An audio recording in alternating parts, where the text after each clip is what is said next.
ഞാനേ ഒരു ദിവസം മീൻ മേടിക്കാൻ പോയി. മീൻ മേടിക്കാൻ പോയപ്പോൾ അവിടെ ഈ ഹമൂർ ഒരു ഫിഷ്, ഹമൂറിൻ്റെ മീൻ ഇങ്ങനെ വായും തുറന്നിരിക്കുന്നു. അത് കണ്ടപ്പോൾ ഞാൻ കയ്യിൽ മൊബൈലുണ്ടായിരുന്നു. അത് വെച്ചിട്ട് എൻ്റെ വായുടെ അകത്തോട്ടൊരു വീഡിയോ എടുക്കാമെന്ന് വിചാരിച്ചു. അവിടെ മീൻ കടക്കാരന് അത്ര ഇഷ്ടപ്പെട്ടോ എന്ന് എനിക്കറിയില്ല. എന്തായാലും എനിക്ക് ഭയങ്കര ഇൻട്രസ്റ്റിംഗ് ആയിട്ട് തോന്നിയതുകൊണ്ട് ഞാൻ എൻ്റെ ഉള്ളിലേക്ക് ഒന്ന് ഇട്ട് നോക്കി, ആ ലൈറ്റൊക്കെ ഇട്ടിട്ട്. അപ്പോൾ ശരിക്കും ഞെട്ടിപ്പോയി. ആദ്യമായിട്ടാണ് ഇതിൻ്റെ വായുടെ ഉള്ളിലേക്ക് കാണുന്നത്. അപ്പോൾ ഞാൻ നിങ്ങൾക്ക് കാണിച്ചു തരാം എന്താണെന്ന്. പക്ഷേ അതിന് മുന്നേ തന്നെ നിങ്ങൾക്ക് നോക്കിയാൽ, പുറത്ത് നോക്കിയാൽ തന്നെ ആ ഫിഷിൻ്റെ വായുടെ പുറം ഭാഗത്ത് കണ്ടില്ലേ, പല്ലുകൾ കാണാം അല്ലേ. ഇനിയാണ് നമുക്ക് ഉള്ളിലേക്ക് കാണാം. നിങ്ങൾ പലരും കണ്ടിട്ടുണ്ടാവില്ല മിക്കവാറും. നമുക്ക് പതുക്കെ ഉള്ളിലേക്ക് പോകാം. ഉണ്ട് അവിടെ ഇപ്പോൾ നോക്കിയാൽ കുറേ റോ ഫിഷ് പല്ലുകൾ കാണാം ഫ്രണ്ടിലല്ലേ.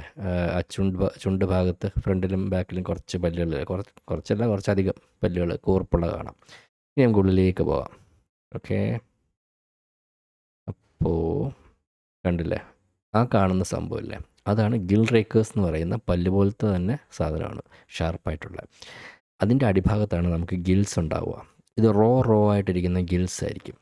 അപ്പോൾ ആ ഗില്ല് അറ്റാച്ച് ചെയ്യുന്ന സ്ഥലമാണ്, അതിൻ്റെ മോൾ ഭാഗത്താണ് ഈ ഗിൽ റേക്കേഴ്സ് എന്നുള്ള ഈ പല്ല് പോലത്തെ കൂർത്ത ഷാർപ്പായിട്ടുള്ള സാധനങ്ങളുള്ളത്. അപ്പോൾ ഇതിൻ്റെ ഫങ്ഷൻ ഒന്നെന്ന് വെച്ചാൽ, ഈ ഹമൂർ ഭക്ഷണം ഫുള്ളായിട്ട് വിഴുങ്ങുന്നൊരു ഫിഷാണ്. അത് കഴിക്കുന്നത് ക്രാബും പിന്നെ വേറെ ഫിഷിനെയൊക്കെയാണ്. അപ്പോൾ ഇത് ഈ വായി പോയിട്ട് വായി കിടന്ന് അടിച്ചിട്ട് ഇതിൻ്റെ വായിക്ക് പ്രശ്നങ്ങൾ ഉണ്ടാക്കാണ്ടിരിക്കാനും പിന്നെ ഇതിനെങ്ങനെ നേരെ ഉറപ്പിച്ച് പിടിച്ചു വെക്കാനും വേണ്ടിയൊക്കെ ഇത് സഹായിക്കും, ഈ ഗിൽ റേക്കേഴ്സ് എന്നുള്ള സാധനം. പിന്നെ വേറൊരു കാര്യം എന്ന് വെച്ചാൽ, ഈ ഹമൂർ വിഴുങ്ങല്ലേ ചെയ്യുക. ഫിഷിനെ ഇങ്ങനെ വിഴുങ്ങുമ്പോൾ, വായ തുറന്ന് വിഴുങ്ങുമ്പോൾ വെള്ളം കൂടെ വായിൽ കയറും. അപ്പോൾ വായിൽ കയറിയ വെള്ളം പുറത്തോട്ട് പോകണം. അപ്പോൾ അതിപ്പോൾ നോക്കുകയാണെങ്കിൽ റോ ആയിട്ടാണ് അറേഞ്ച് ചെയ്തിരിക്കുന്ന ഗിൽ റേക്കേഴ്സ് എന്ന് പറഞ്ഞാൽ റോ ആയിട്ട് കാണുന്നില്ല. അതിൻ്റെ അകത്ത് കാണുന്ന ഷാർപ്പാണ് ഗിൽ റേക്കേഴ്സ്.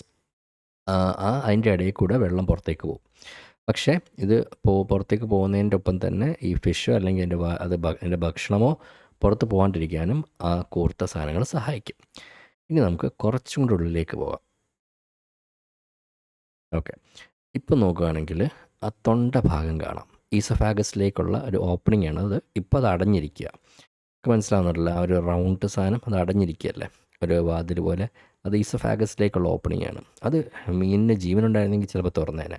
ഇതിപ്പോൾ അടഞ്ഞിരിക്കുകയാണ്. അതാണ് എൻ്റെ ഈസോഫാഗസിലേക്കുള്ള ഓപ്പണിംഗ്. അത് കഴിഞ്ഞാൽ വയറ്റിലേക്കൊക്കെ പോവും. അവിടെ നോക്കുവാണെങ്കിൽ നിങ്ങൾക്ക് വീണ്ടും അവിടെ ഇങ്ങനെ പാഡ് പോലത്തെ സാധനങ്ങൾ ഒരു 1, 2, 3 കാണാൻ തോന്നുന്നു ഈ ഒരു വ്യൂവിൽ. അതിലും ചെറിയ പല്ല് പോലെ ഷാർപ്പ് സാധനങ്ങളില്ലേ, അതാണ് എൻ്റെ തൊണ്ട അല്ലെങ്കിൽ ഫാരിങ്സ്. അപ്പോൾ അവിടെയാണ് ആ ഇരിക്കുന്ന പല്ലേക്കാണ് ഫാരിഞ്ചൽ ടീത്ത് എന്ന് പറയുക.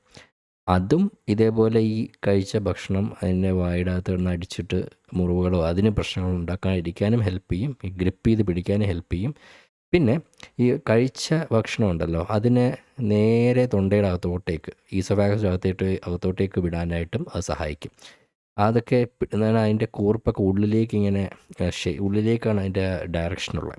അപ്പോൾ വൺസ് അത് അകത്തോട്ട് പോയാൽ പിന്നെ പുറത്തേക്ക് പോകാൻ പറ്റില്ല. ഈ മീൻസ് കഴിക്കുന്ന ഭക്ഷണം ഉണ്ടല്ലോ, ആ മീനിന് പുറത്തേക്ക് പോകാൻ പറ്റില്ല. അപ്പോൾ അതിനുവേണ്ടി പിടിച്ചു വെക്കാനും ഈ ഫാരിഞ്ചൽ ടീത്തും മറ്റേ ഗിൽ റേക്കേഴ്സും ഹെൽപ്പ് ചെയ്യും.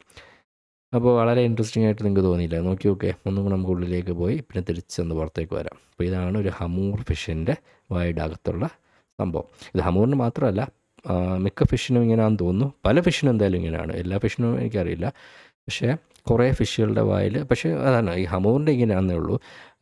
ഓരോ സ്പീഷീസിനും ഡിഫറെൻറ്റ് രീതിയിലായിരിക്കും ഇതിൻ്റെ ഈ ഫാരിഞ്ചൽ ടീത്തും പിന്നെ ഇതിൻ്റെയൊക്കെ അറേഞ്ച്മെൻറ്റ്സും നമ്പേഴ്സും ഷേപ്പും എല്ലാം. പിന്നെ ഈ സാധനം നമ്മുടെ പല്ല് പോലെ തന്നെ, നമ്മുടെ പല്ലൊന്നും പോലെ എന്നല്ല, അതിൻ്റെ പല്ല് പോയാലും അത് വീണ്ടും വരികയും ചെയ്യും. നമ്മുടെ പല്ല് ഒരു പ്രാവശ്യം പോയാലേ വരുള്ളൂ, ഇവരുടെ പല്ല് പോയാൽ വീണ്ടും അതേപോലെ വളർന്നു വരും.